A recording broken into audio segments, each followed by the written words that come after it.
Blog Talk Radio. Hello, everybody, and welcome to Champagne Sundays with your hosts, Lisa and Nancy, editors of BigBlendMagazine.com.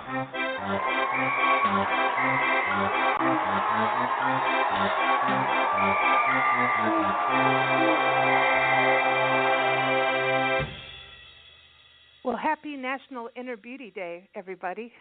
Oh, I feel it. And it's also National, what I say, Frappy Day, but it's Frappe Day today. Oh, Frappy's a dog. Frappy's a cute little dog who Yeah. belongs to Michael, who did the announcement for our show that you That's just heard. Right. So happy Frappy Day. Frappy. I know. It's October 7th, 2018, and welcome to Big Blend Radio Champagne Sunday Show. We are streaming live from a very rainy Tucson, Arizona. It is fall. It is like it's cold. 72 degrees. How did that happen? How did it happen? But it's here. But anyway, we're your hosts, Nancy Reed and Lisa Smith, the crazy mother-daughter travel team and publishers of the digital interactive Big Blend Radio and TV variety magazine, Viva Variety, and Parks and Travel magazine. And you can see them both. Just go to BigBlendMagazines.com. Today's show, it's all about cooking, shopping, and music. Oh, righty. I know, it's October, so now everyone's thinking, okay, it's time to get shopping so we don't have the craziness right before Christmas or, right the day before Thanksgiving. If you shop early, you buy more. It's a pleasant experience versus the craziness out there. And also, we're talking about real shops, not ones that you just click online, which that's fine, but we're talking about going into downtown districts and small stores. That's way more fun. Where people actually own them. And you can see real them. People, yeah. So we're going to talk to, we've got Christina out in Hollister, California, beautiful downtown Hollister, California, up near Pinnacles National Park. She is the owner of San-Benito-Bene, and she has all these locally inspired gifts. So it's handmade jewelry from the local artisans, food, olive oils, wines, all these amazing chocolate. So all of these locally crafted goods, bath and body products. So we're going to talk with her. And we've got some peanut fun facts with Donna George at the Peanut Patch in Yuma-Arizona. This is a family tradition. I think this is their 22nd year or 21st year this year of being open.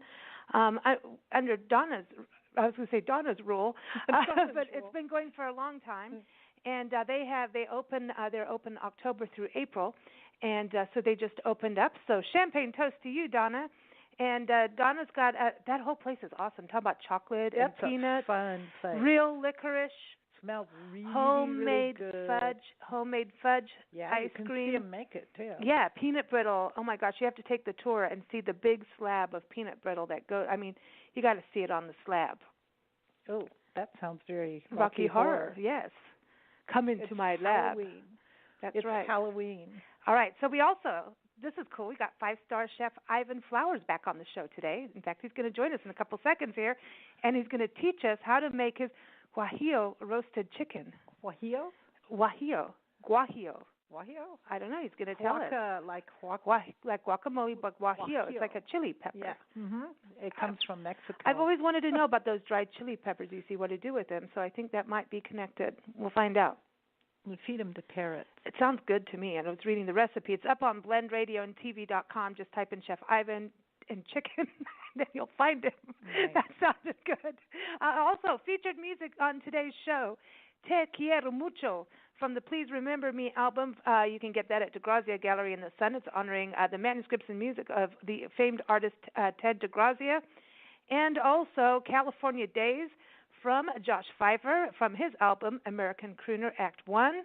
And Nectarine, because we're talking about food. So, and that's from the album, the Ripe album by Makana in Auburn, Hawaii, the slack key guitarist. In the rain. Yeah. So you ready? I think we got to get Chef Ivan on the phone. Are you ready for him? I'm always ready to chat with Chef Ivan. He's always got some good cooking. Good tips.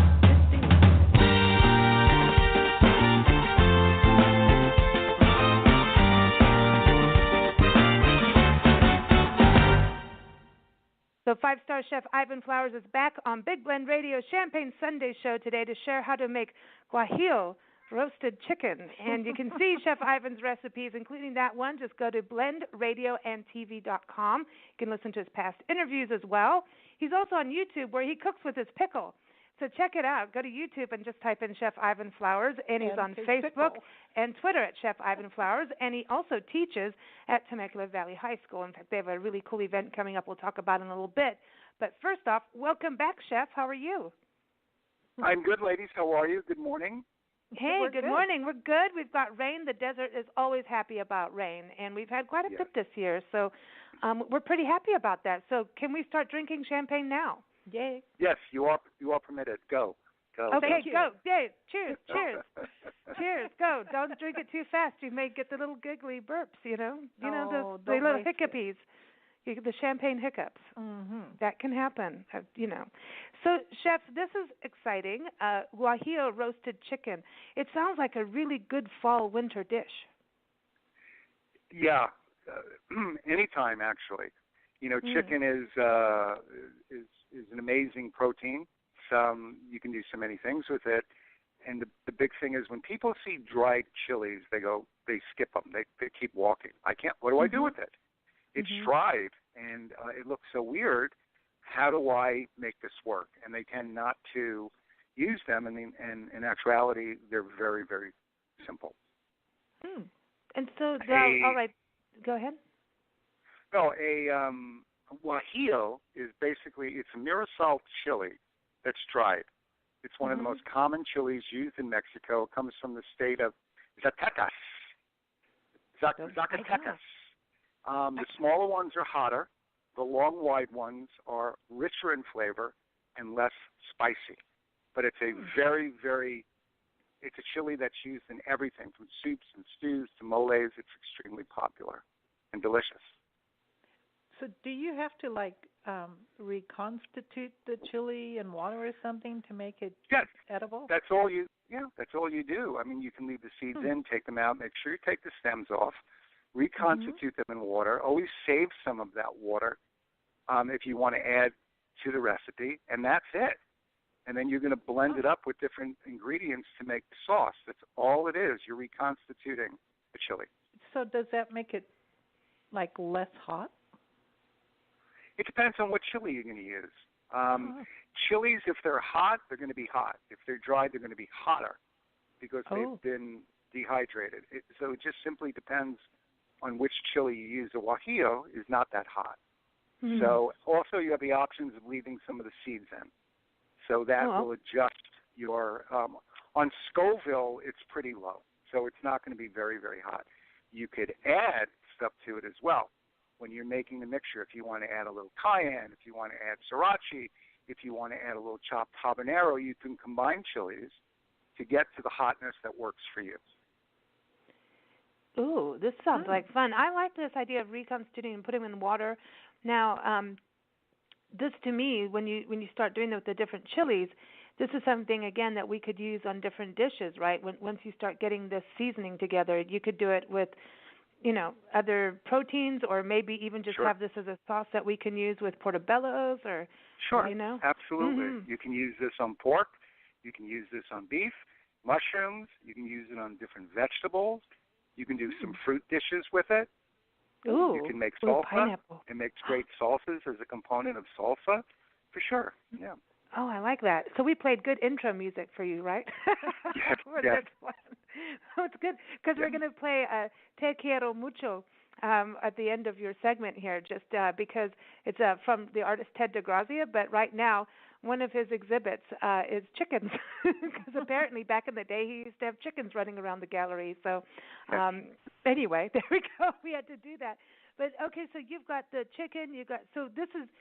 Let's talk about the sauce. So you've got the chilies, and you said that you've got chilies, garlic, a medium sweet white onion. You know what? I bought a white onion the other day, and we haven't used it yet. And it's the first. I've never done anything with a white onion before. Yeah, I've never cooked with a white onion before, ever. Huh. We always use purple onions here for some reason. Well, that's because that's what you get. Yeah, but that's because it's Yeah. So I didn't even think. So they're sweeter then, huh? The white ones. Are they sweeter than the yellow? They can be. Like if you buy a Walla Walla, certain onions are sweeter. Some people like red onions. They're tartar.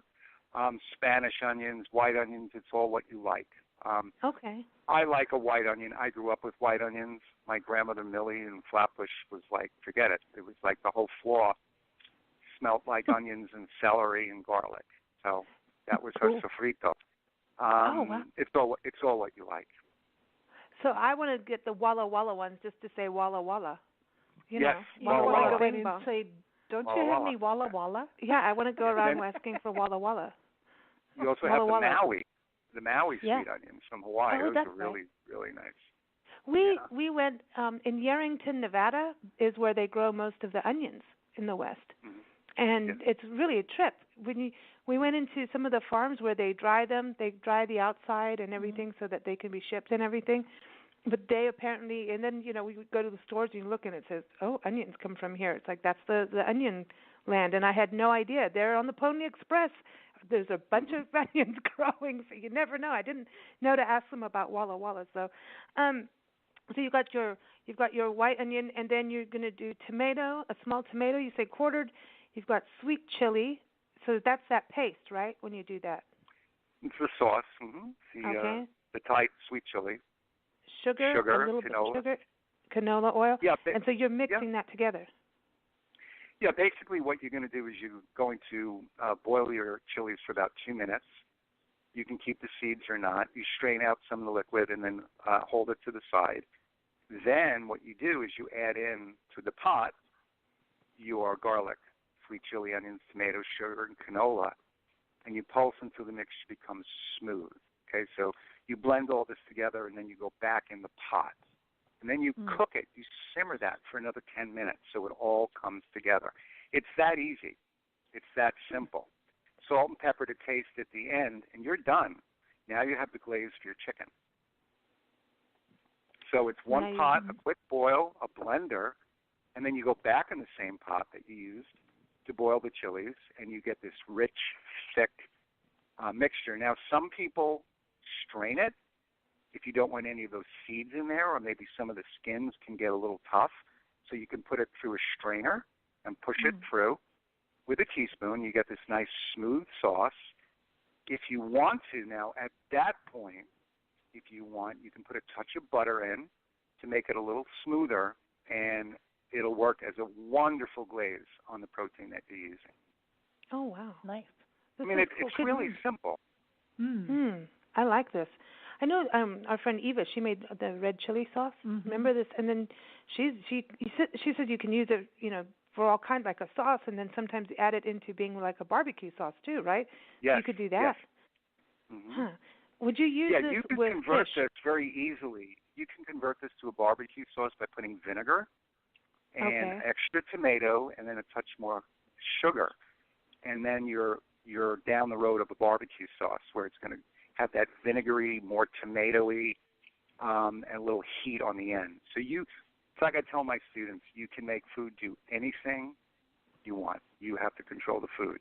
The food cannot control you. You have to take it where you want it to go. You have to be careful, because if the food controls you, that's when you get hurt. From my experience, if you aren't paying attention to the food will jump out of the pot and bite your arm. Yes. I had a student last week. I had little habanero peppers, and he decided to be very macho. And I didn't see him, and he popped one in his mouth. And I said, "Did you just eat this habanero?" "Oh, I do this all the time." And in about, I'd say 3.5 minutes, I was getting him milk and yogurt as he turned every color of the rainbow.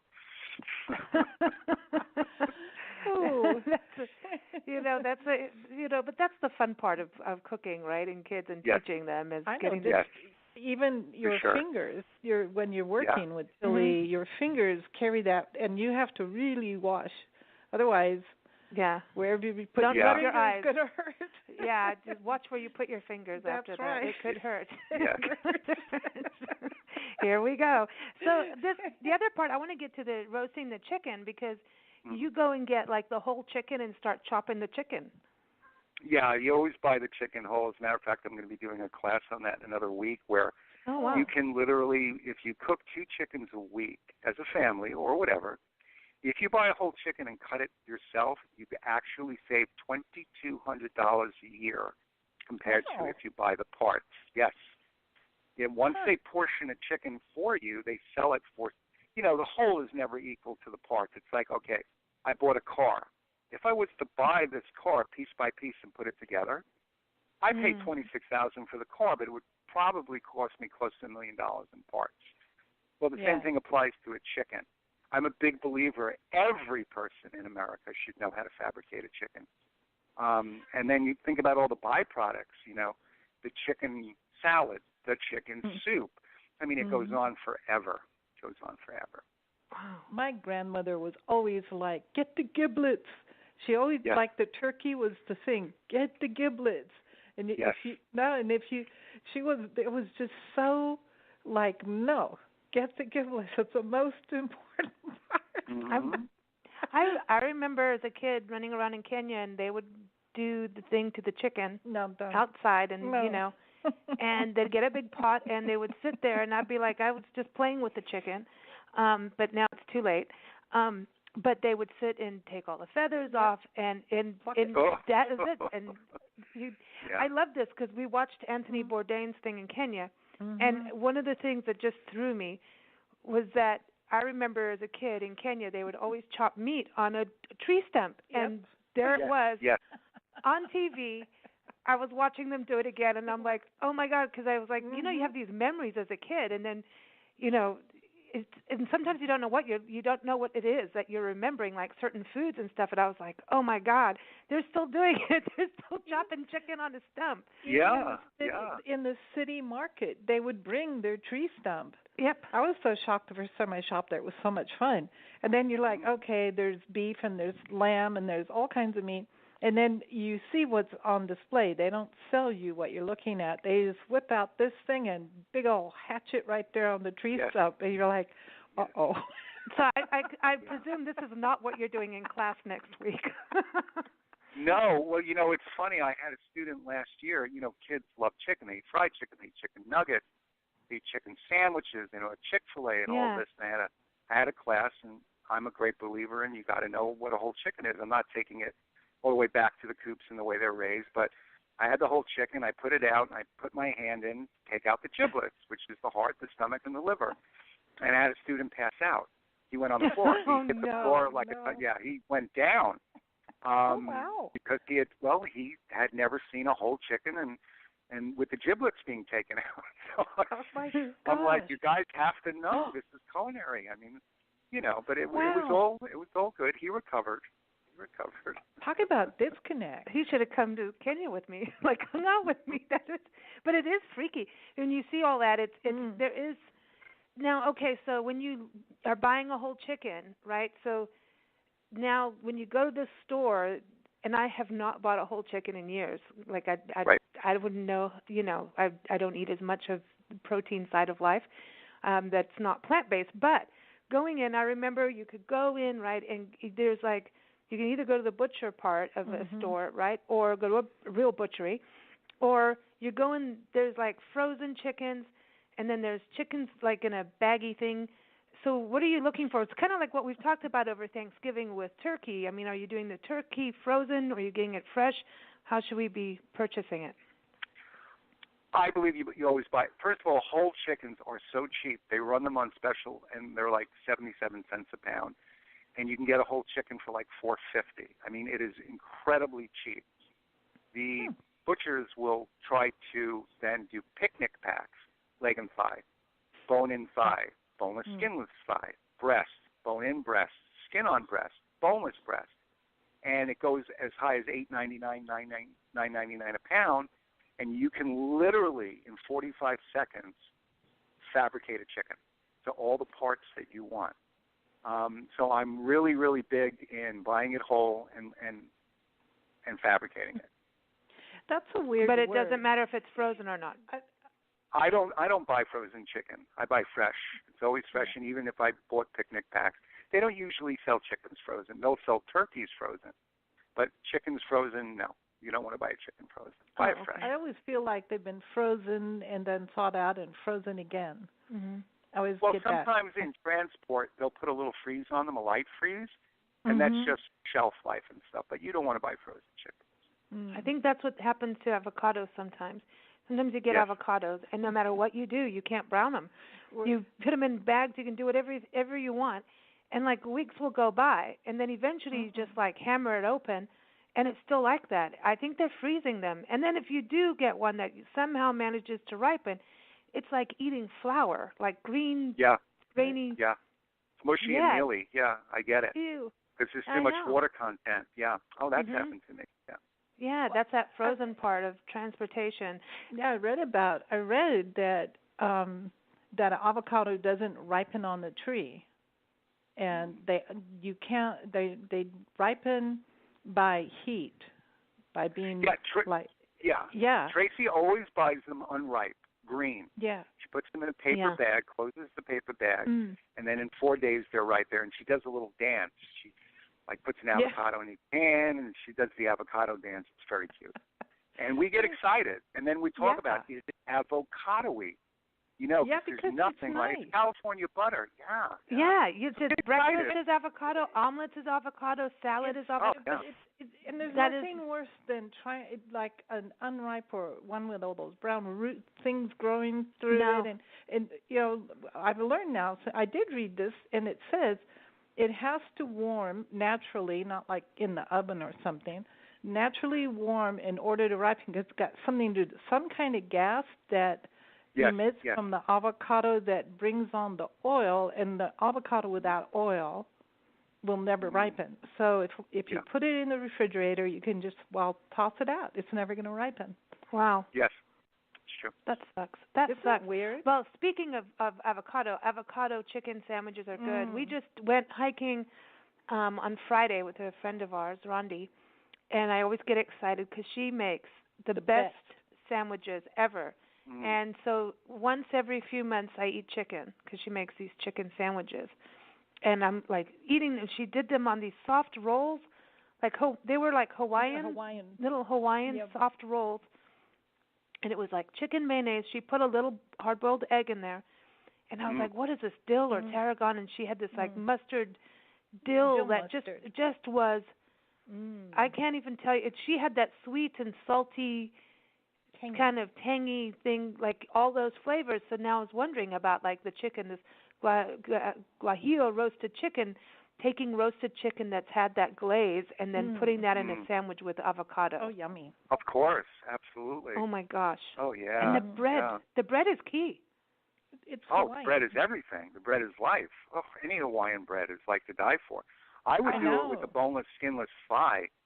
What I would do is just dredge it in a little flour and sear it in a pan, because it's that juicy, delicious dark meat, and then that creaminess of the avocado, and then that texture of the bread, and then maybe a little red onion on there, and a little salt and pepper, and a little iceberg lettuce or bib lettuce, and then do like a little sriracha mayonnaise.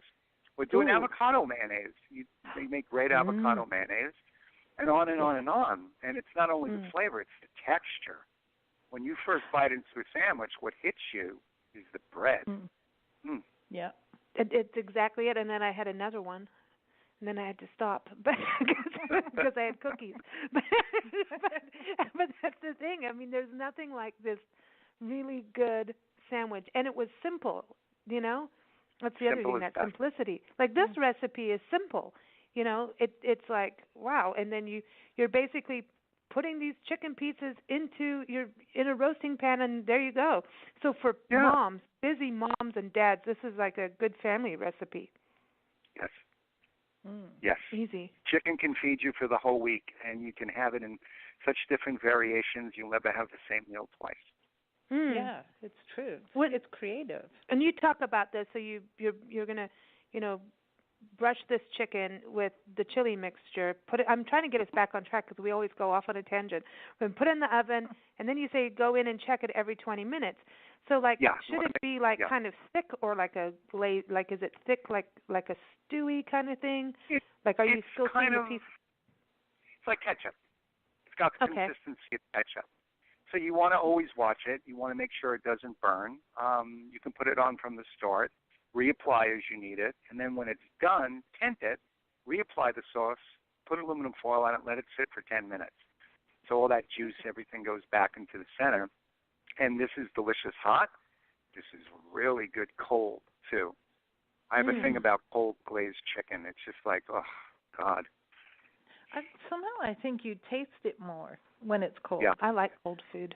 Yeah. Cold pizza and a beer for breakfast with slices of avocado. That's weird, but yeah, we do that. Whenever we have pizza that's left over, Nancy will heat it up and top it with a fried egg. It's good. When you have with milk running. It is so good. That breakfast pizza is the bomb. The egg does something to the bread. Yeah. Yes. And I don't know what it's doing, but it's doing something. Yeah, it's works. like a pizza Benedict. It's really Tracy good. puts Thousand Island on pizza. So, she'll make her own Thousand Island, and she'll put a little Thousand Island, or she'll take the crust and then dip it into the Thousand Island. Or another sauce that she does, she takes sour cream with salsa. And what else? Sour cream with salsa. So delicious. It's like two components. It's like you can't stop eating it. It just works. This works. Wow. That sounds good. That sounds really good. I know. I'm digging this. This. Really different. So I saw this on Facebook. Linda Kassam, the diva, showed me this because we both have a thing about pickles. I know you have Pickle the dog, but Linda and I are weird about like salsas and pickles. These are two things. And Bloody Marys, that's a third thing. 3 things in life that should never be screwed up. Bloody Mary, salsa, and pickles. And so her new thing is she's like, everything is pickle, pickle, pickle.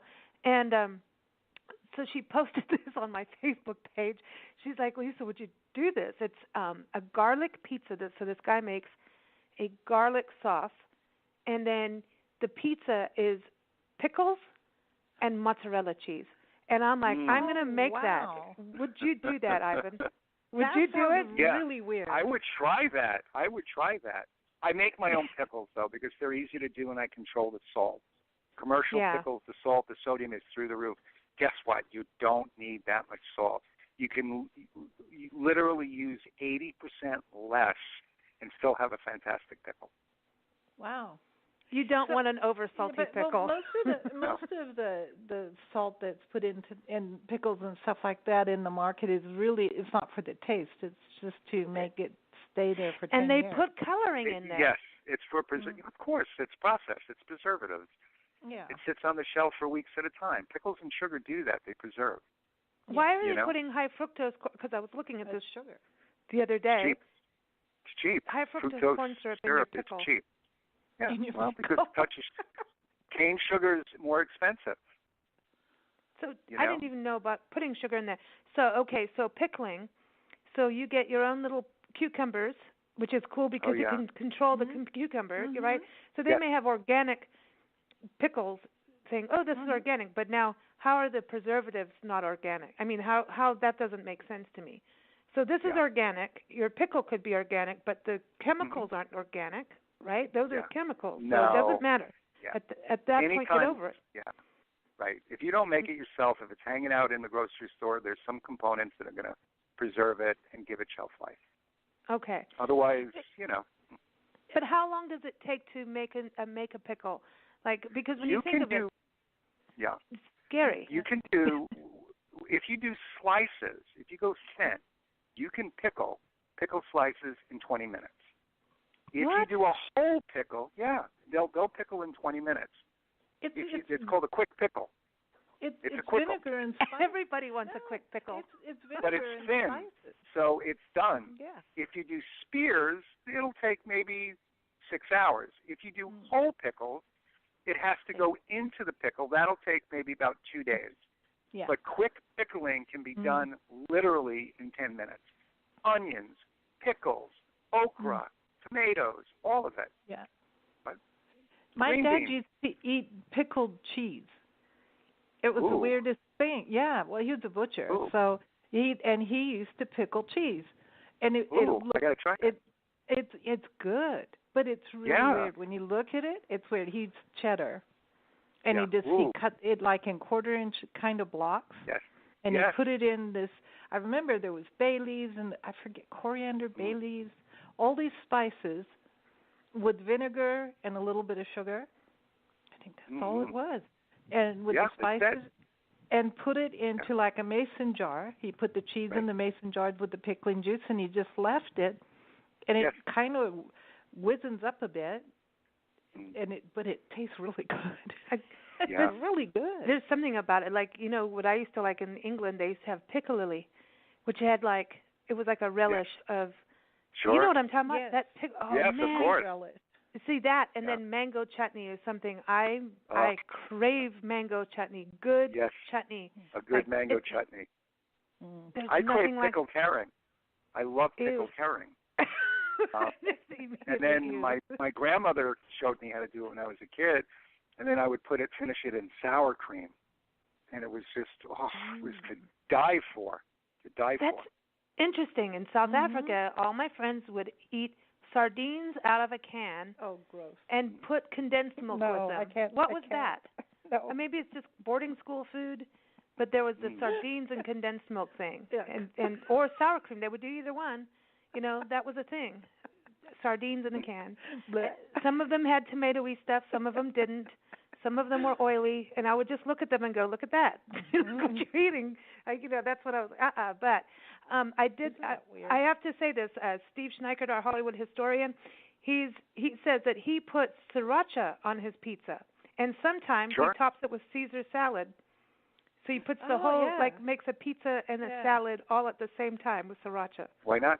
Yeah. It's a sandwich. Yeah. Just fold it over and it's a sandwich. I just ate and I'm hungry again. This is crazy. We talk about anything pickled, I'm in. Remember pickled feet? They had the pickled pig feet. Oh, not the pickled pig feet. And pickled eggs. Lord. I know. Pickled eggs. I grew up on pickled pig's feet and prunes. My grandmother, I was 5 years old. And prunes? We'd come back from pickled pig's feet and prunes. We'd go to the live chicken market. She'd buy the chickens from the live chicken market, and then as she was making the chickens, I would sit in this big chair and she would give me pickled pig's feet and prunes. Oh, and she felt that, you know, it because you had to move your bowels. Everything was, you had to be regular. So she ruined me. To move. She ruined me from 5 years old. She pruned you. Well, when we okay, so I've been pruned. I don't know if you know, but Nancy and I are going back on the road full time in May. We're getting back on the tour. We're going to take prunes. But we were talking about what we ate on our first tour in South Africa when we were on the road for 2.5 years. And we were talking about what was available, what was easy for us traveling. And there were these crackers, Provitas, and Melrose cheesy spread, which now we've realized was not necessarily the healthiest thing. However, due to digestive needs, we learned that if you ate peanuts and licorice, you would be completely balanced. That's all I have to say. Peanuts and licorice, and to this day, I believe in the power of peanuts and licorice. Good licorice. I have to remember that one. Apparently, licorice helps too. I'm just saying. Yes, it does. But yeah, anyway, so we always go there. There's prunes somewhere in here. We always end up in the digestive side. But I did want to tell you, we thought of you the other day. We interviewed a musician from Italy. His name is Emiliano Ferrari, and he lived in Rome, and now he lives in Brussels, in Belgium. Oh. And we're like, and he recorded his album in Italian while he was in Belgium. But anyway, he's cool. He's a cool guy. He's traveled all over, and so we're like, well, what's it like living in Brussels in Belgium? And I'm thinking waffles and all that. He's like, the food, he's having a hard time. He goes, I'm Italian. I need my Roma tomatoes. I'm from Rome. Where's my tomatoes? I need my zucchinis. And he's like, he's dying because he doesn't have that. And I didn't want to say this on the air, but now I'm going to. I remember that scene in The Godfather where they needed their fresh tomatoes and zucchinis in prison. And this is a real thing. Like he needs his tomatoes. Vitamin C. It's very French-based. I spent a lot of time in Belgium in the 80s. It's extremely French-based. It's very different than Italy. So it's, again, French versus, Italian cooking. It's very different. It's important to know both because they're great ways to cook. but they're very different. Just like Italy itself. You go down to the south, and it's olive oil and lemons. You go up to the north, and it's a lot of meats and stews and heavy sauces and cheese, and it's very different. It's very different.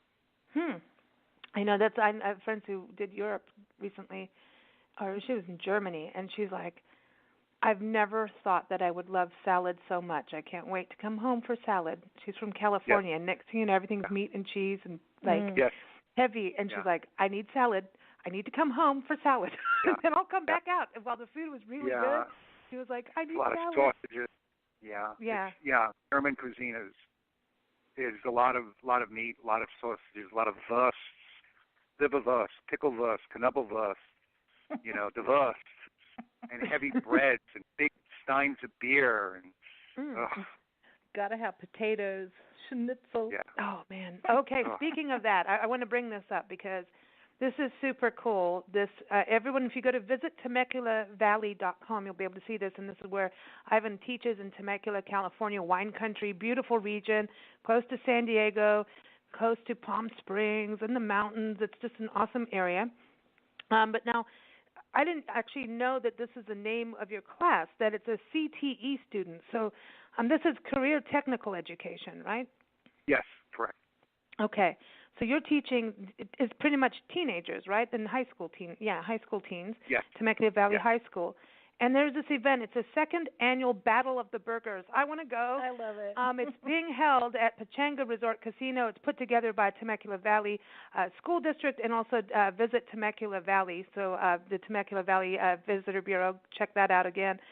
So this is October 20th. Everyone in that area should check this out. I wish I was there. I would go check this out. So this is like a fundraiser, right? And 20 restaurants are competing for this championship title. And apparently your students are involved? Yes, there'll be restaurants competing. Then we'll have 13 chefs. And the chefs and the sous chefs will be working for them.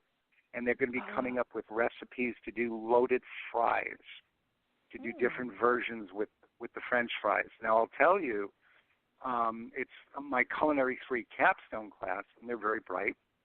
So we had made gnocchi the week before, and I had a student that said, can I take an gnocchi, flatten it down, put a tiny little burger in there and a splash of ketchup, deep fry it after I flour it, and it's like eating a mini cheeseburger fry. And I'm like, you go.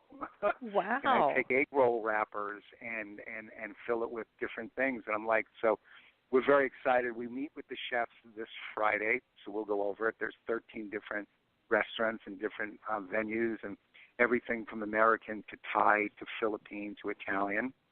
And it's a great event, and they're a little nervous. They have nothing to be nervous about. It's all about creativity. There's no losers in anything like this. It's about the experience. It's going to help them get their food handlers cards as we progress them through the program. So, my hat's off to Pechanga for doing this. And it's great. I mean, to have a chef and a sous chef work for you where they're following what you're doing. That's amazing. That's going to be exciting, though. Yeah, this is, when you get to do the creativity and you're going to have it's like, being in a band, your best rehearsal is getting up on stage and performing. You will learn everything so fast versus, in the studio, just keep going over the same notes and making a mistake over and over. But when you talk about these food handler cards, what are those? Basically, it's cards where you know everything about bacteria, food safety, storage, how to be able to work in the culinary field and keep food safe and keep customers safe. So that's it's a awesome. program. So afterwards, they can go to work somewhere. And even if go to work. Yeah, if you're a server, if you're working in the front, you need them. And it's done through Riverside County, as it is with any county in any state, and it's a good program. It keeps everybody well. Yeah, we like that. We like that. So this is so exciting. And everyone, there's tickets being sold for $10 again for a fundraiser to help these kids move forward. And I think this is so exciting, because what a great program. That is I love to hear about stories like this. So everyone, again, October 20th at Pechanga Resort Casino. That's a fun place, just saying. Yeah, not that we would know. It's massive, and I know that they've done all these additions to it. And huge. It's huge. Yeah, it is. Yeah. Isn't it the largest one in the area or something? Largest one in Southern California? I think so. It is. It's a city. It's a city. Wow. You know. Wow. So this is cool for kids to go. I know. And then take your fundraising money and run off to the. No, you're not allowed. You're not allowed yet. But right. I think this is exciting for that. So if you were going to do, so they're having to make fries according to what the chefs are doing for the burgers. So if a chef is doing like a burger and it's going to be like a burger with onion rings and stuff like that on that would kind of throw what are you going to do if there's a burger with like that kind of thing on there? They'd have to do an interesting fry.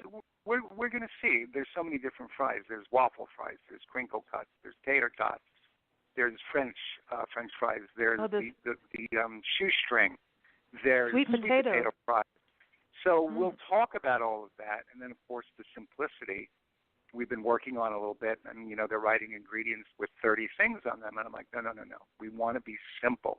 Yeah. So we look at all different ways to make light sauces, because the beauty of a French fry is you eat it, as soon as it comes out of the fryer is when you're going to season it. You're going to put the light sauce on. Maybe you're going to do it on the side. We don't know. A French fry has, about an 8-minute life before it starts to go limp.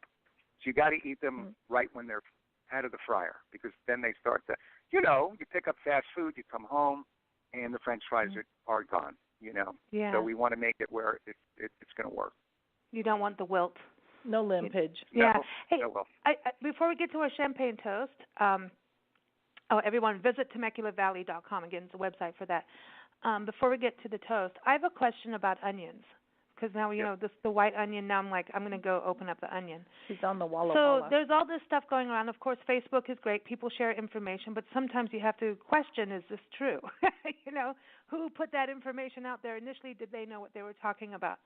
So I've seen this thing about onions, that once you open an onion, you don't keep it because it attracts all the bacteria. And so whatever you eat is going to have the bacteria from your fridge because the onion's going to soak it up. And people get sick from onions because of that. Is that true? Do we have to use the whole thing each time? No.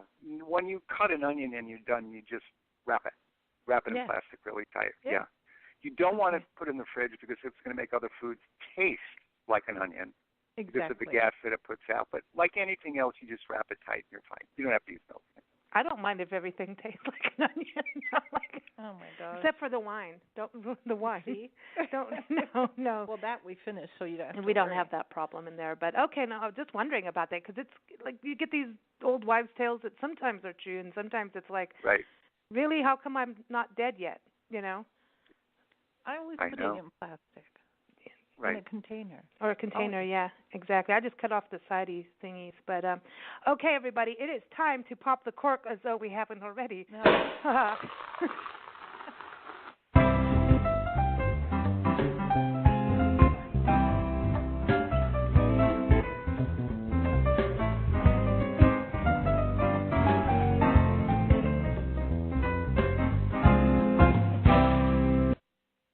So this is a family tradition. Every Sunday we pop a cork, or something else, and it could be tea, it could be water. It's about taking time out to take a breath and look at what is good in the world. Especially nowadays, everybody's all up in arms. Let's have a little pause and a little breather and look at the good stuff in life. And so we just toast to things. So, Ivan, what are you toasting to? I'll tell you what I think is good in the world, and that's women. I think women run. I think women run things better than men. I think women juggle schedules. I think women, they give life. I think women are the greatest thing that has ever been, and that's all I'm going to say about that. We toast to you. We like that. Like it. Are you sure you don't want to say that again? Yeah. Tracy's going, there yes, you go. Yes, that's it. Well done. Well done. She's going to make pizza now. Nancy, what are you toasting to? Well, given the ups and downs that we've all been through lately, I would like to toast to the idea of having fun. And Katharine Hepburn said it best. If you obey all the rules, you miss all the fun. Right. Yeah. That's right. I agree. I am toasting to the change of seasons. Because there's these moments you see when you see it start to happen. The one leaf fall, the spiders are out everywhere. The orb weavers are going berserk in our neck of the country, and they're just so amazing. So the amazement of nature and how you can tell the seasons change from nature and what nature does, whether it's the spiders doing their weaving, the new birds flying in on their migration. That's really, to me, just mind-blowing, and it reminds us how teeny we are, you know. It's very humbling, and it just reminds you how magnificent the world really is, and to just look out for those little things that remind you it's not all about you. Well, I'll tell you, I think the spiders that are doing all the weaving and all that hard work, I think they're female spiders. I think so too, and they may bite your hot. No, that's the praying mantis. I don't know. Maybe I'll have to research. I never really thought about that. Well, the black widow woman. But I was thinking the other day about some spiders are really big and hairy, and have hairy legs, and then other ones don't have any. We'll get David Mizajewski to do a spider segment for us. So I'm wondering if the ones who make these really fancy webs don't have hairy legs because they probably get caught in their own web. Because tarantulas are tunnel. Yeah, they go underground, and Wow. Would you eat a spider, Ivan? No. Oh. No. When I lived in Wickenburg, Arizona, I walked out my front door and I saw a tarantula. And out from Brooklyn, remember this? I was insane. I had never seen anything like that. It was like a horse. It was like a little miniature pony that was like hanging out. Hello. No. I wouldn't eat a spider. I don't hold a spider. I have arachnophobia. So. Nancy almost stood on a tarantula on a trail like a couple months ago. Bigger than half my And she didn't foot. know what to do. She didn't know what it was. It was this so shocked. massive, this was huge. The biggest tarantula I've ever seen. It was about the size of a foot. And Nancy, I just hear this. She's behind me. I just hear this. And then she couldn't say what it was. I'm like, oh, God, snakes, because, like, it was totally, we're in that end part of, snake baby season and all that. I'm like, oh, God, it's another rattlesnake encounter. Here we go. Because the last time we went out, that's what happened. And, no, she was, like, pointing at it. Like, she couldn't speak. And I'm like, dude, that's so cool. Like, and she's like, get down on the ground and take a photograph. And I got down. I'm like, you dude. You didn't get down. I didn't get all the way down. I could not get all the way down. I was just like, no, what if I can't get back up? I've fallen and I can't get back up and there's a tarantula, so no. All righty. Well, thank you so much, Chef Ivan. Always fun having you on the show. Great information, and I'm going to cut open my white onion, and I'm going to make a garlic pickled pizza with mozzarella and white onion. Why not? Why not? Sounds like an album title. I know. I'm going to do that. Saute your onions first, though. Saute your onions. Caramelize them. I'm really good about it now. I'm really, really good about doing the saute, then off it goes. It's changed everything. But I want to play with chilies now. That is going to be a new thing. Yes. So oh boy, I'm going to use this in my chili. I make vegetarian chili, and I'm going to use the sauce in the chili. I just have to say, Lisa has personally dyed our kitchen yellow with turmeric. I know, and it's not coming out of anything. I love our turmeric. Dishes are now light yellow. It's good for you. I think the best seasonings. Cumin should have its own category. Cumin, turmeric, and paprika. Those three together are like the essence of goodness. They must happen. Okay, so we're going to play a song for you. Te quiero mucho. It is off of the album Please Remember Me, which is the music of Ted DeGrazia, the famed Arizona artist. And they found his manuscripts of music, and the Tucson Jazz Orchestra and at the university and his son Domingo DeGrazia got together and recorded an album. Some of the music is Domingo's. This one is a Ted DeGrazia piece, and you can go to degrazia.org to learn more and to get the album. It's one of our favorites. But again, because we were talking about chicken, one of their rotating exhibits right now on display until January 30th, 2019 is DeGrazio's chickens, and it's cool, so go check it out. So anyway, we have to match everybody, whether it's a chicken recipe, you're getting a chicken song. So here's Te Quiero Mucho. Don't forget, keep up with us at BigBlendRadio.com. Stay tuned. We have more music and more shopping news and food news. Thanks so much, Ivan. Bye-bye. Bye. Bye-bye. Here it is. Te quiero mucho.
Quiero Mucho. Again, it's off of the album Please Remember Me, and you can get that at DeGrazio Gallery in the Sun here in Tucson, Arizona. Definitely a landmark not to be missed if you come out here, even if it's raining like it is today. Well, especially good to go inside. I would toast, again, if it would be raining in Champaign. Now that would be magnificent. Raining Champaign? Wouldn't that be nice? I'd be outside. I'd be outside. Our show would be very, very interesting. Okay, so talk about Arizona. We're here in Tucson, and just up the road from us in Yuma, Arizona, the gateway to the Great Southwest, is the Peanut Patch. And I had a little chat with Donna because, you know, the Peanut Patch is open from October through April. It is a landmark of Yuma. They do tours, and it's just delicious, especially when you think about shopping for good foodie yummies, big yummies. But she shared some fun facts with me about peanuts. So here it is, everybody.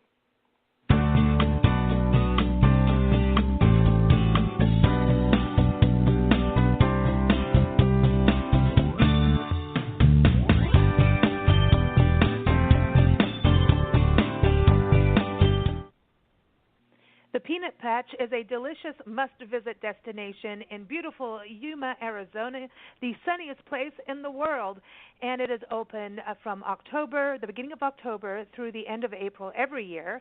And definitely one of those places you want to go not just to have fun shopping for really good gourmet gifts and peanuts, but also to take their free tours that they host in select months. They have them every November, January, March, and we'll find out more about that when Donna George joins us here on Big Blend Radio today because she's going to teach us some fun facts, some of these fun facts that you will find out on her tour. So, Donna, welcome back. How are you? I'm great. Thanks for having me. It's wonderful to be with you again this today. Yeah, I don't even know if it's morning or afternoon anymore. I know. Well, that's what I was thinking. I don't know what time it is right now, so I don't know. But give me some I've been peanuts busy working, and I'll be so. fine. Yeah, I know. We need our dose of peanut butter. We need peanut butter there so our brain will work closer. So the free tours, I want to get this straight for everybody because this is something very informative, but they also get to taste peanut brittle and homemade fudge and all the good stuff that's going on in the store at the Peanut Patch. But you do take people on tours and teach them the fun facts of peanuts and also teach them, how peanuts are grown and all that good stuff. So when are those dates again? Okay, our tours are January, February, March, and November on Tuesdays and Fridays at 10 o'clock. At 10 o'clock. We have people show up after 10 and think that we do them continually, but it's just the one tour a day. And some of the fun stuff you're going to learn about peanuts is the biggest secret to me is that peanuts are not a nut. They're actually a vegetable. They come from a legume family. Peanuts are a self-pollinating plant. Oh, wow. In order to grow a peanut, what you need is just the raw peanut. It has to have the skin on it, but you just put it in the ground and it will grow. They take a long time though to mature, so they're a long process. Around 140 days to grow a crop. They also have, you can cook them. You can eat them raw, but most people want to cook them. So you would either fry them in oil, cook them in like an oven or a tumbler. We have a big drum tumbler out there that we dry roast in. And, people from the South, they like them boiled peanuts, so you can actually boil them as well. Yeah. That's when they do get into that legume, however everybody says exactly. it. That gets into more like into where they're like a pea, and I think they're so pretty too as a plant, because it is part of the legume and pea family. But I think they're also really good for the soil, as I recall. That peanuts are good to help with nitrogen and nutrition for the soil. But, I was reading something that there's like a lot of uses for peanuts, and a lot of people actually like to cook with peanut oil too. Oh, yeah. You can cook, peanut oil is one of the best ones for cooking, mainly because it has a high burn factor. The burn rate is above 400 degrees. And, holiday time, you want to fry those turkeys. They highly recommend you use peanut oil because you're going to be able to heat it hotter and get that turkey in there and cooked quickly. So that you don't have any issues with spoiling. And I think it only takes like an hour and a half to cook a whole turkey. So, and they're great that way. But you can also use peanut oil for other things. And peanut oil doesn't absorb odors. It actually doesn't take on that fishy odor if you're doing some kind of fish. It doesn't absorb the odors very, very easily. Yeah. That's a nice thing because I know you get that oily smell, and sometimes you can smell restaurants before you walk in, and that's not a cool thing. They need peanut oil. Just saying, go get your peanut oil. Yeah. Exactly. So what about the nutrition? Because I eat a lot of nuts and things like that. I always think that they're good to snack on during the day. Kind of keeps you fueled, and you're not like eating a burger at one of those places we shouldn't be eating at. Yeah. The health nutrition on a peanut, first off, they're very high in protein. They actually have 26% protein. They also contain 13 vitamins and 26 minerals as well. So it is a very healthy product to eat. It can substitute for your meats and your proteins. That's everybody go get your peanut butter now. And you got peanut. We can go make our own peanut butter at the Peanut Patch. So if you're in Yuma, stop by, get some peanuts, get some peanut butter, and also I want to just give a shout out too because you've also become the retail distributor for our date company, known for just really quality, delicious medjool dates, which are grown in the Yuma area. So check that out while you're there too. So that's another nutritious bite. They're known as nature's candy. And if you're not in Yuma, Arizona for any reason, which you should be because it's a really great destination, go to bardate.com and you can get Medjool dates online. But to keep up with the Peanut Patch, go to thepeanutpatch.com. Thanks so much, Donna. Thank you.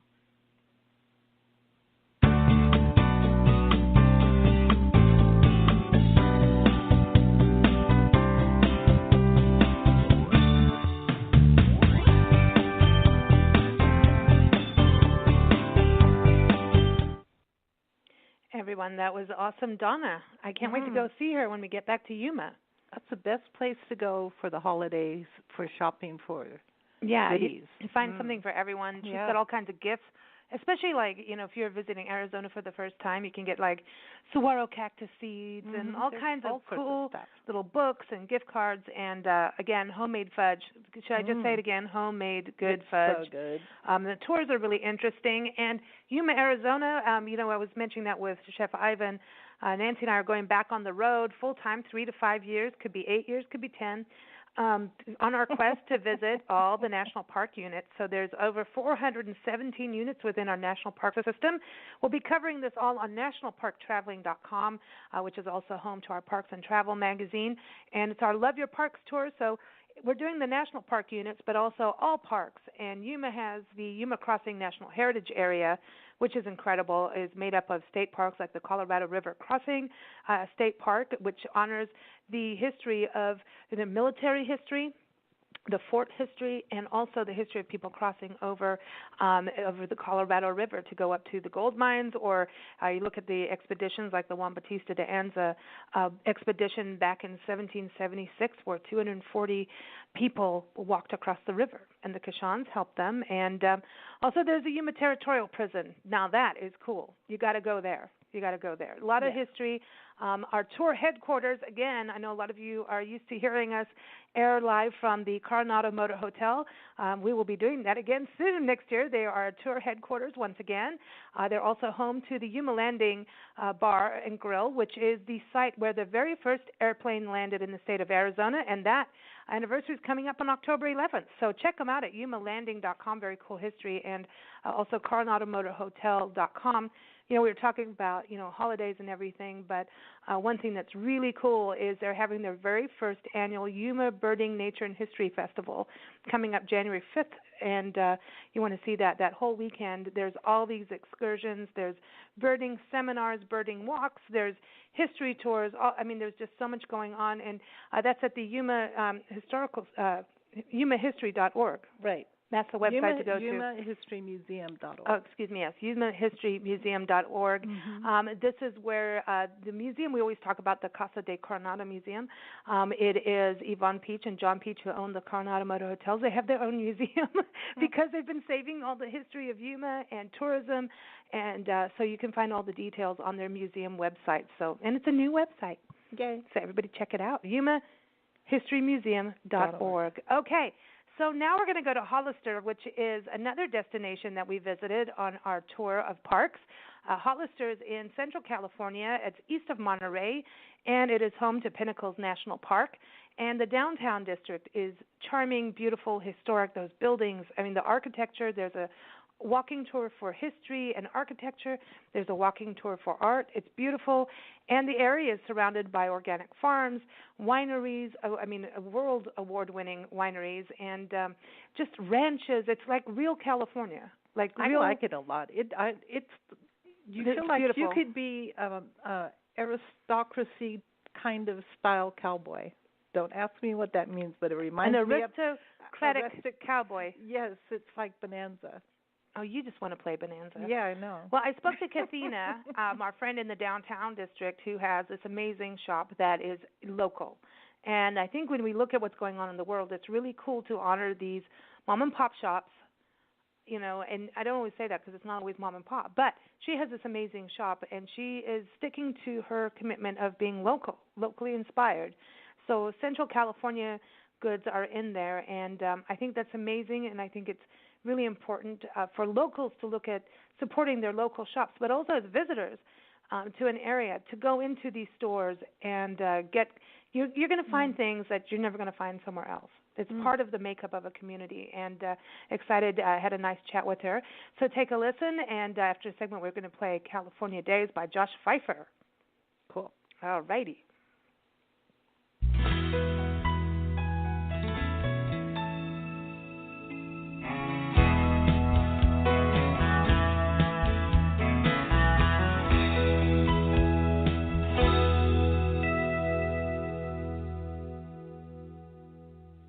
When it comes to holiday shopping, it's always fun to go downtown and visit mom and pop stores for unique items that you just won't get in a big box store. So enter San-Benito-Bene. It's a wonderful gift shop in historic downtown Hollister in Central California. So it's east of Monterey, and it is also a gateway destination for Pinnacles National Park. San-Benito-Bene is known for carrying locally inspired gifts, and we're excited to have owner Kathina back on Big Blend Radio today to give us a scoop on the kinds of gifts she's carrying for the holiday season. And I encourage you to go to her website at san-benito-bene.com, and that's B-E-N-E for Bene, so san-benito-bene.com. We also have her featured up on nationalparktraveling.com. Welcome back, Kathina. How are you? Hi, I am good. Thank you so much for including us. Hey, we're always excited to showcase, gift shops. And I think what's really amazing about what you're doing is that you are really carrying and making an effort to really carry California, local Central California, and very local gifts, locally inspired gifts. And I think when you think about shopping in a downtown, and one of the things we love, Nancy and I love about Hollister, is that there's no place like Hollister. Hollister has an identity. When you go in the downtown, you've got all the historic buildings, the historic walks, the art walks, all the murals. It's just very, very unique. And I think with your store, that fits right in, that you go shopping, you want to find something that you're not really going to find in, at home in the big box store. So you really add to that sense of place for Hollister with what you're doing. Oh, thank you. It's actually a lot of fun. I think that shopping local is important, and it does have a opportunity to feature what is unique about the area. And we happen to be so fortunate to have a lot of culinary agriculture surrounding us, as well as very talented artisans.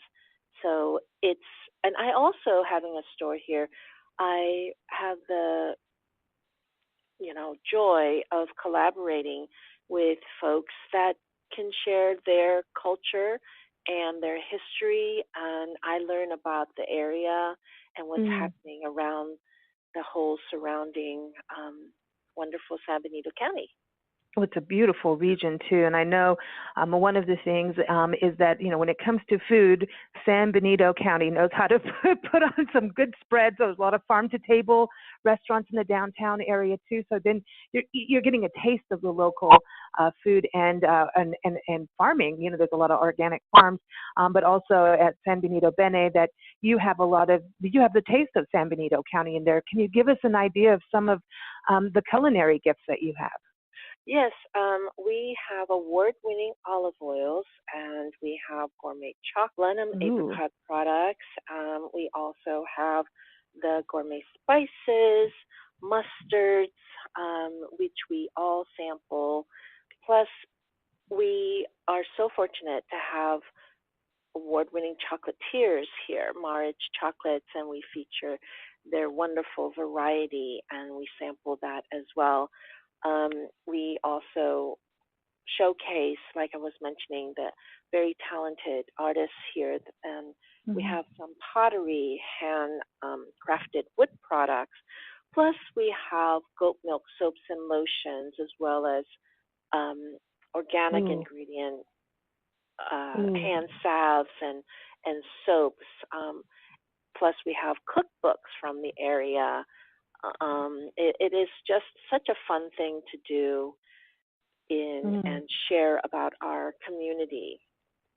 I also know that the community is growing. A lot of people are moving into your neighborhood there for a good reason. I know that people want to have that idyllic life, and it's like a country life out there. Yet you have all the modern amenities.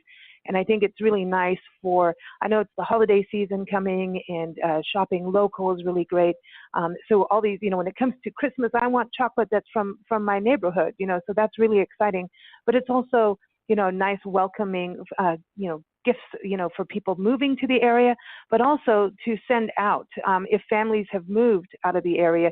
Do you do any kind of like gift baskets where, maybe, someone's overseas, or that people send out gift baskets that are here's San Benito County in a gift basket? Do you do that? We do. Thank you for asking. We do a lot of customized gift baskets for people that have moved here. They want to give a gift that share the area that they've moved in and showcase the wonderful products, and we love doing that. We also customize gifts for shipping when, let's say, somebody, your young one just went to college and they'll miss the hometown, and we send locally created delicious products from here. So that's nice. We're always trying to cater to what the special occasion that your family and friends have, whether it's a birthday, whether it's a hostess gift, whether it's just something you grab our wonderful dipping oils with a loaf of bread, just to sit down and have a little picnic. We can put together a fun gift baskets for you. Oh, I was going to say, with the gift baskets, and you're talking about like, little picnic basket.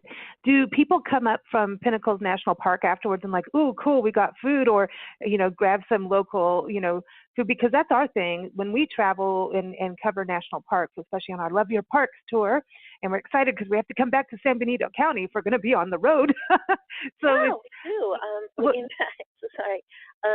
Yeah, you just reminded me that when bicyclists or hikers or bird watchers, when they go on their trip, before or after, they love grabbing a treat.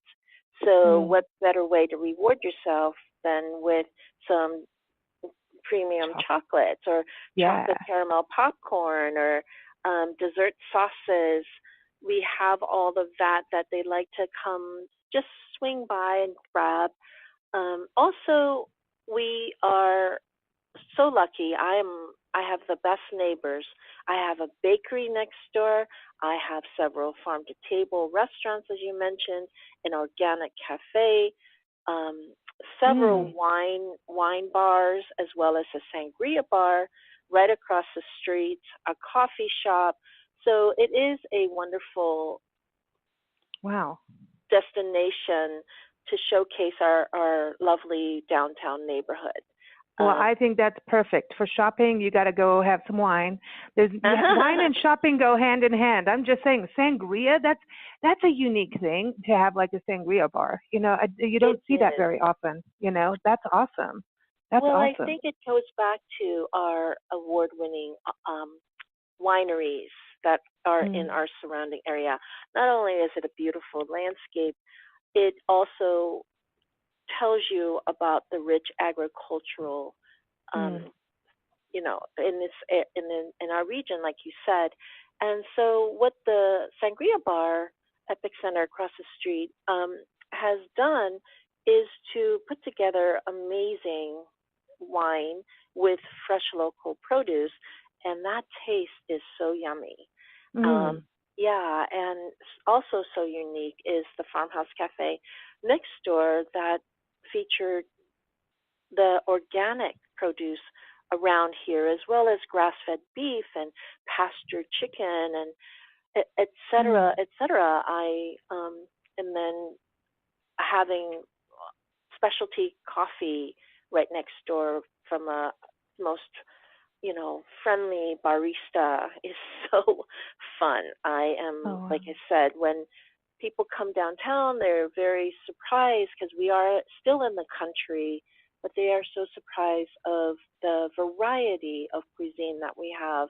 We have a delicious sushi, Mexican restaurants, Chinese restaurants, American burgers so yummy, and then brick oven pizza just within like 2-3 block radius.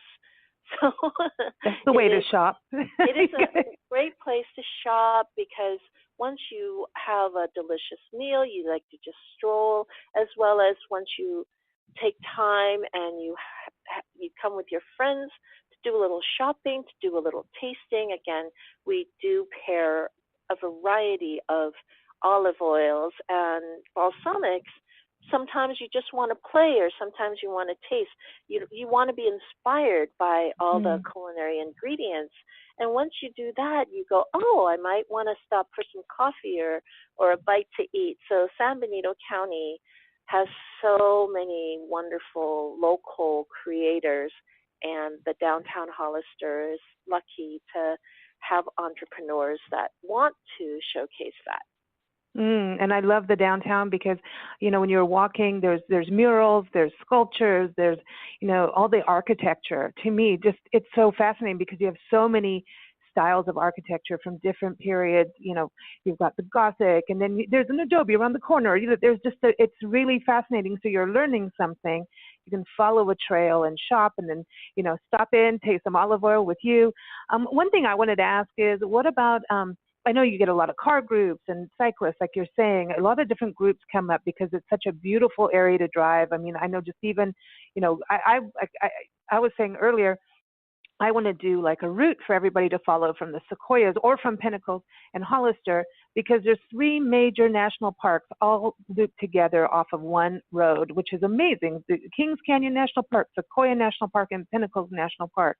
Just jaw-dropping experiences, and you can do the scenic drive. So when people come into Hollister with all these groups, and they're like, oh, wow, they stop at your store, and they want their friends to come into town. Everybody's like, hey, selfies with, one of the murals. It's definitely a selfie place for Instagrammers to go out there and take photos. It's so scenic and beautiful. But when these groups come in, do you have like a gift card or gift certificate people can gift so that, other, their friends can come into town and experience as well? Or just even for the locals, like, hey, I want to, give a gift certificate, for the holidays. Yes, gift cards are big. We at san-benito-bene offer gift cards not only in the store. You can always call, and we will mail them out for you. We pay for the stamp, or you can suggest a gift, and we can send it to the person. But gift cards are really an easy way to send somebody, to let them know they're thinking of you. And whenever gift cards come back, I am so excited because it means that it worked. It's a mindful gift. They really want to think about what it is that they want to give to the person by sending them a gift card, because they want to make sure they get what they want. And when they come in and they select exactly what they want, it makes me feel wonderful because it works. I love that because, that's interesting too, because you were talking about doing gifts baskets for, like, say, the kids are off at college or something like that. Now, what about if, someone's traveling and, a birthday comes up, or, like we're saying, the holiday season, can people from out of town call you and say, hey, can you mail this gift certificate to my wife? I'm out of town or something. And will you do a gift basket over the phone? Yes, and help someone? We do. What happens is that we've been here for over 7 years, so we have a wonderful, wonderful community of customers. And what happens sometimes is that they call and say, hey, here's my budget. Can you put something together and ship it for me? Or could you, have a few suggestions and send a gift card? I'm also happy to include a picture of something that, and I'll fill out the card. All you have to do is tell me what, and we present it to them the way that you'd like for it to happen. Yeah. Wonderful, wonderful. Now you're also on Instagram. Everyone can follow San-Benito-Bene on Instagram and also on Facebook. But again, go right to the website san-benito-bene.com, and you'll find out where to go. You'll see beautiful pictures of, that are going to make you hungry. And I think in the holiday season, there's nothing like really handcrafted foods and something grown locally, like you're telling, the olive oils. That's one of the best gifts I think in the holiday season is olive oils and rubbing sauces and spices, things like that people can use and enjoy and have a new flavor. Yeah. Olive oils, chocolates, and it just goes great with our locally inspired gift baskets because we also have the relaxing, luxurious bath and body products that sometimes people just want a little spa moment. So all of those locally inspired gifts can be wrapped up beautifully and then given to the person that you want to say, happy birthday to, or happy holidays to, or, enjoy your day. Especially for moms. Moms need some pampering and spa time. They really do. All moms have to be taken care of for that. Well, thank you so much for joining us, Katina. Again, everyone, san-benito-bene.com. And we've got to play some music because, we're going to think locally inspired. We're going to play some California music. So this is really fun. Thank you, Lisa. Our pleasure. It's always fun chatting with you, Katina, and it makes us want to get back on the road and take a scenic drive. And this song definitely, gives me that feeling of driving around San Benito County and California. It's called California Days. It's from our friend Joshua Pfeiffer. Josh Pfeiffer. You can go to joshpfeiffer.com, and it's from his album American Crooner Act 1. And he's got new music coming out and new music videos. So keep up with him, again, at joshpfeiffer.com. Here it is, California Days. Thanks, Katina. Thank you.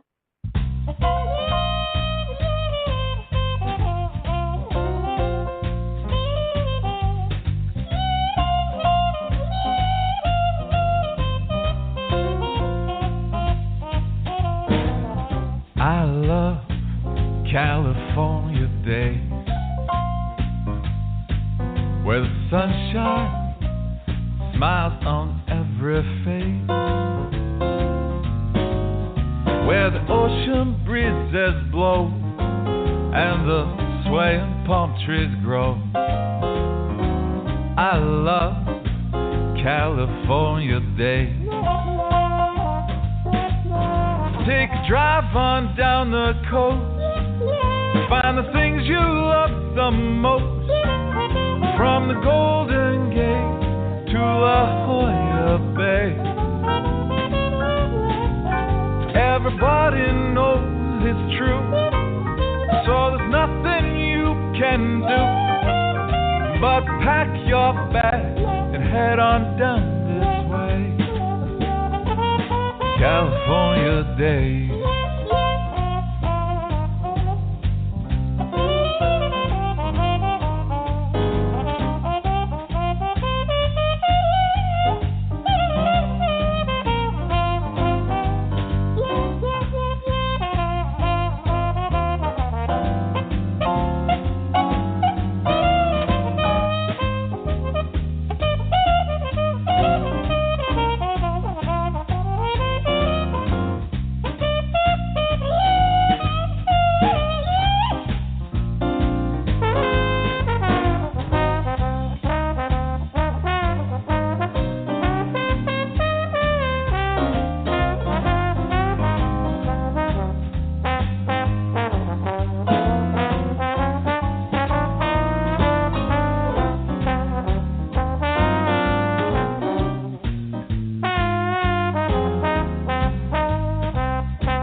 California day.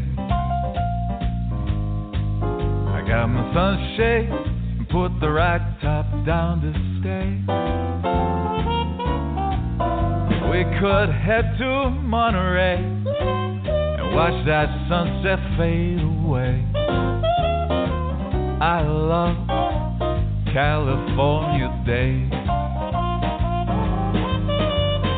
drive on down the coast, find the things you love the most, from the Golden Gate to La Jolla Bay. Everybody knows it's true, so there's nothing you can do but pack your bags and head on down this way. California Day, the California Day, the California Day.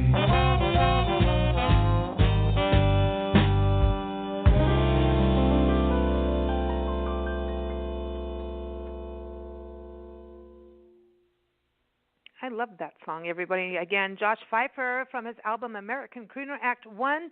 He's got new singles out. Cool. I know.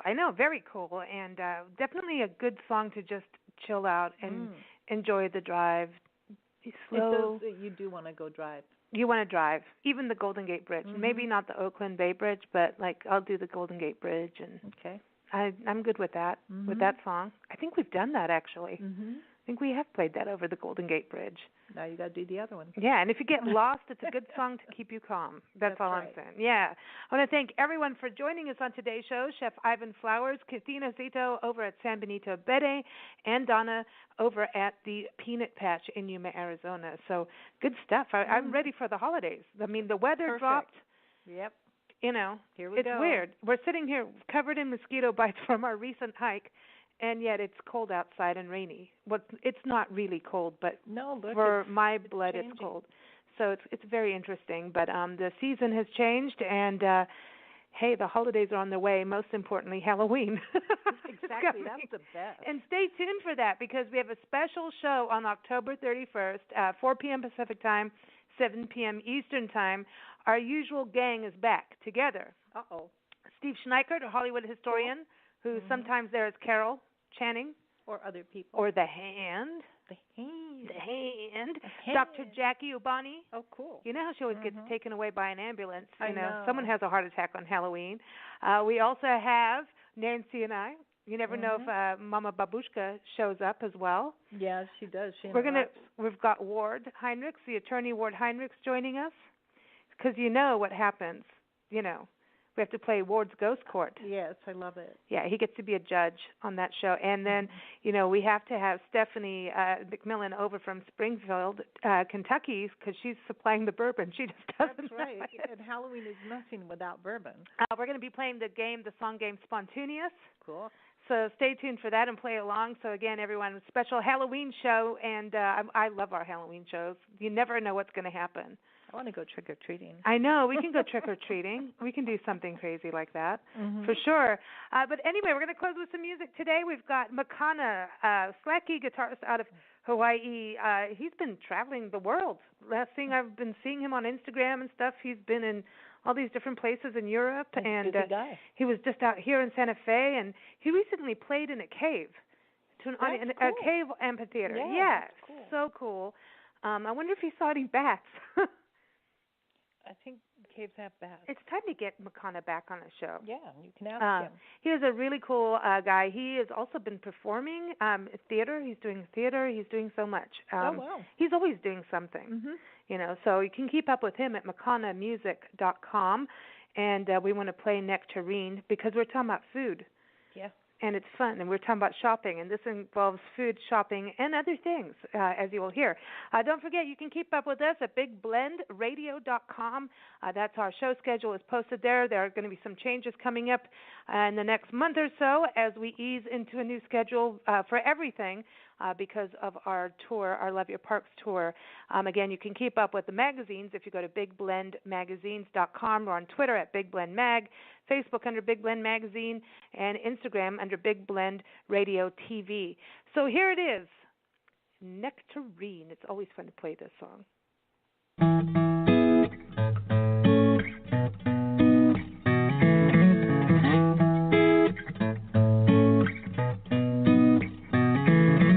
saw you the other day at the grocery store. You were all so ripe. I went to pick you up when you fell on the floor. Then I felt the softness of your skin make my spirit soar. Anything else just wouldn't do. Bananas, papayas, and mangoes too. A kiss on your navel brings me close to you. I press you to my lips. Ooh, yeah, la la la la. Ooh, yeah, la la la la.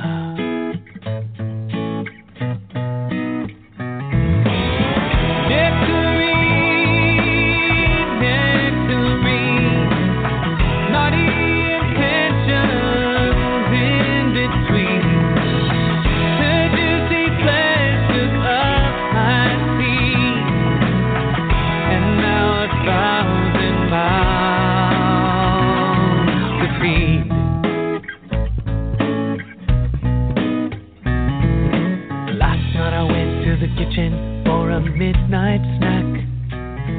There were cupcakes and candies and treats that could give you a heart attack, but none of them had the covaciousness of your sweet style. Ooh, I wanna stroke you just for a little while, You're just what I need to ease my hunger. I couldn't eat you if you were younger. Under the surface, could there be trouble? I guess I won't know till I take a bite. Ooh, yeah, la la la la.